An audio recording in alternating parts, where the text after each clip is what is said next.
Hello again. Alright, so kind of an update on my rack. This is how I do patch panels. This is going to help me organize, at least partially organize, my wiring mess. I already have a few cables tied into it. I actually had it installed, but I'm putting some more cables in it, and I'm not really going to finalize anything until I have everything set up. Anyway, this is how I do it. So this is a 24 port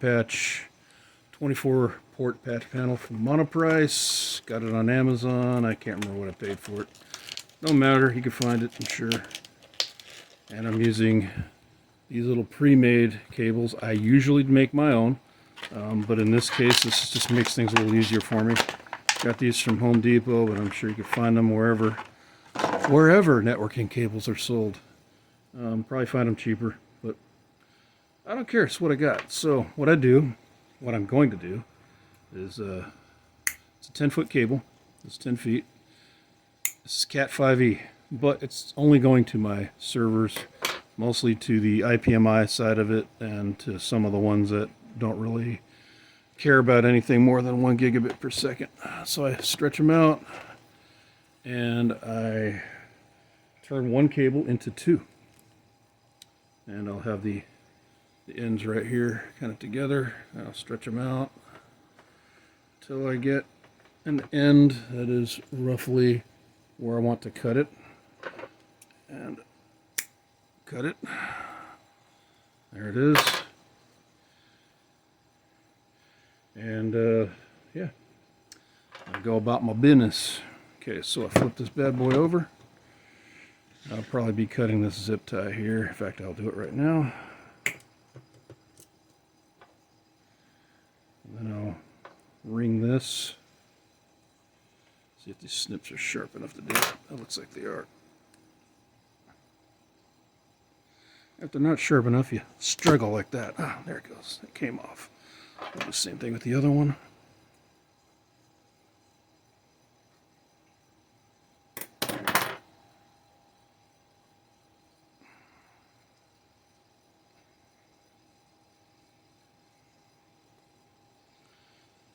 It's a bit of a struggle because I didn't score it good enough, but I really don't want to cut those wires.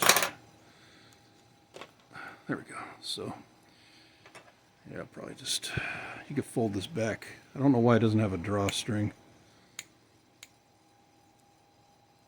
But, yep, just need access to the wires.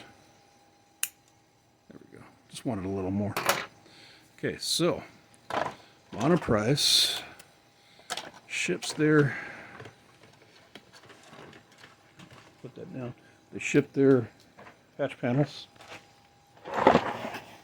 in a nice pretty box. No, it doesn't come with tools. Those are mine. And this is garbage. Anyway, this is what it comes with. Do not eat. Yeah. It comes with these little guards. Don't know if I'll ever need them. Some zip ties, a bunch of mounting stuff. Does not come with the cat. The cat's separate. Yeah, it's extra.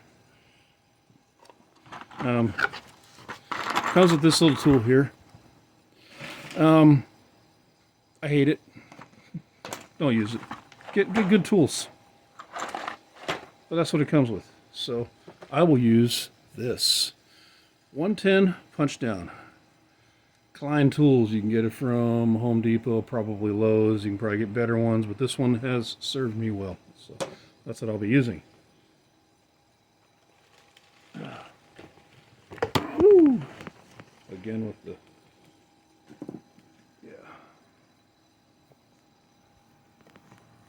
yeah. See me struggle in all my glory here.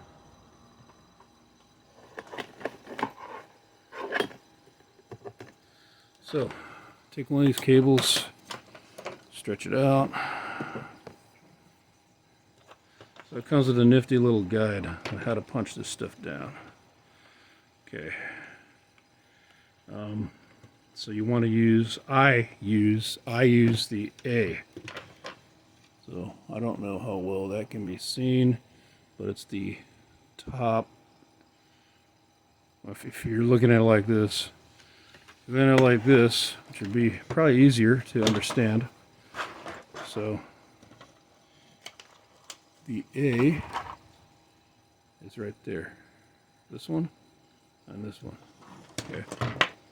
And you can see those little numbers are actually for the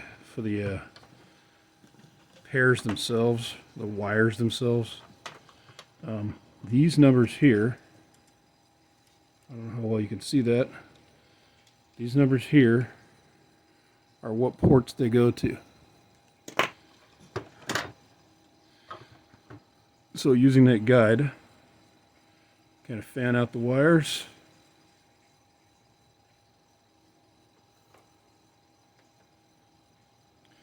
And I will do, so I'm going to lay this out. I'll fan this out a little bit better. You can untwist it a little bit. It's not going to hurt anything. Especially if you're just using this to go into the back of your IPMI. I mean, it's not really going to mess with speed much. If you're going long distances with it, you probably should be using something else. So just lay the wires down appropriately.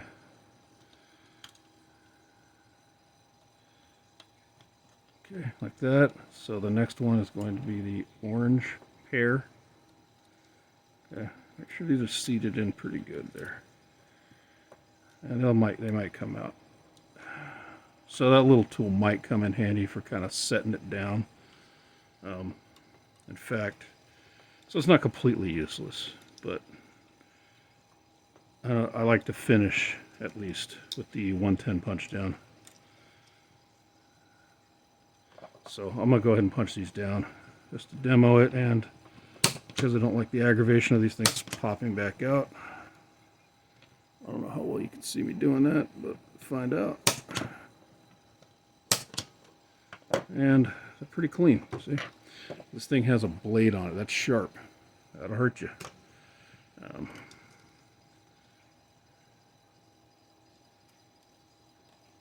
Okay, just checking to see if that, I don't want to make sure I didn't nick that, or at least not to the point where I can't use it. Anyway, so yes, my server rack is coming along. It's a slow process for me. I mean, not like I'm under any deadline or anything. Ooh, I did mess that up. It looks like I did anyway. Get a little bit more light on that. I'm going to stretch this out. I just want to get past that nick. Yeah, so you got to be careful. Don't nick it. Try not to nick it. Yeah.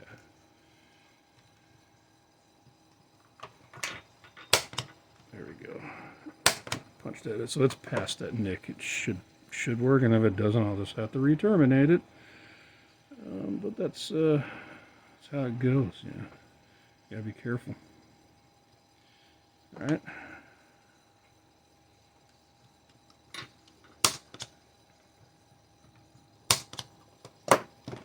All right. Yeah. So I know what happened there. So if it does that, let's see. Do I have it on low impact?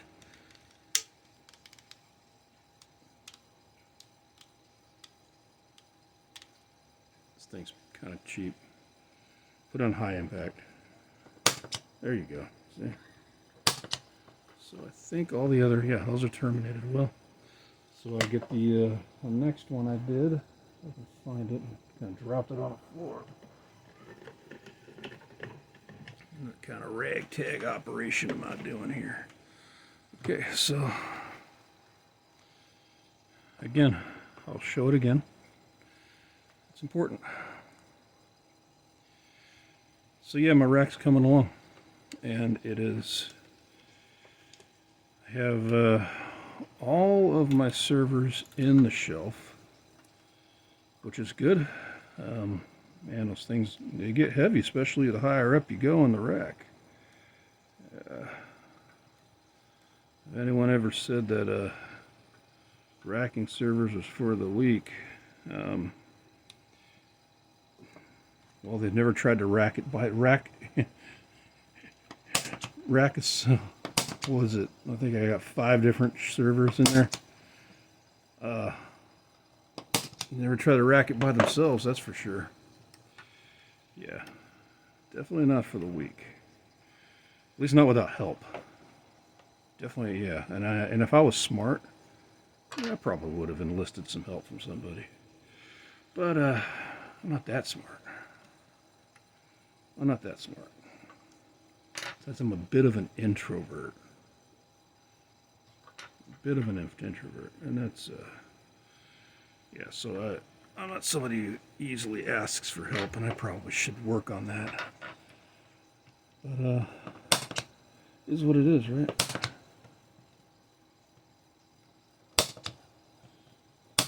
Yeah, so there you go. And that's pretty secure. You know what? I've never used these before. I'll go ahead and use it. I have no idea what... Okay.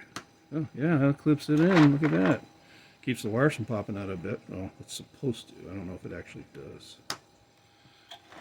But I'll find out. I mean, I have them. Might as well use them, right? Oh, this goes in a certain... Oh, it goes in a certain... Yeah, it goes in a certain way. It's the right way. That's the certain way, yeah. So I guess this is a kind of a review in a way of the ease of installation using the Monoprice 24-port Cat 6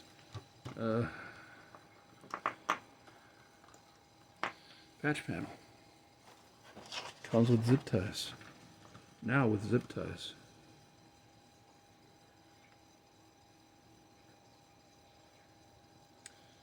And yeah, I guess that'll be the end of the video. I don't know, I'm just kind of doing this without really any other insight. But yeah, so it comes out like that, and you got this nice bundle here. Comes right off, and all 6 of these are now installed. And the same goes for the rest of it. You just keep going on.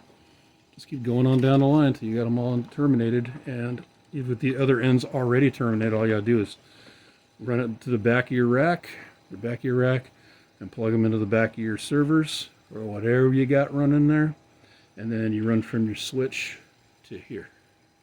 And maybe I'll show you in the next noisy segment what that looks like.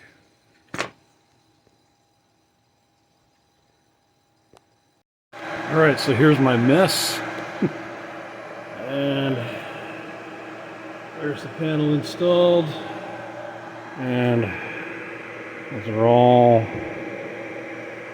my servers. There's a nice gap there. I can go into the details on that, but I will say that it is probably the fault of this thing.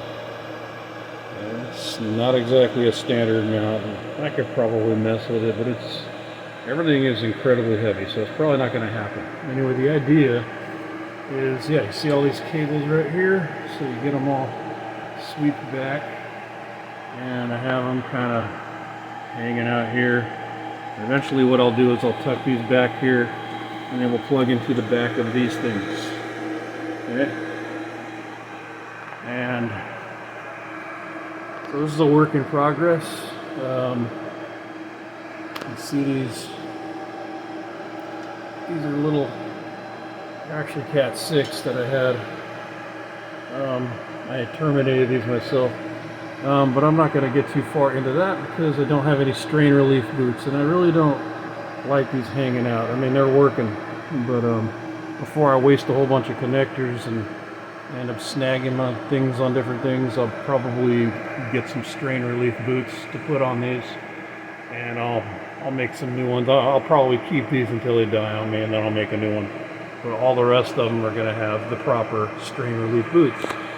Anyway, all this, so this switch is what I call the household switch.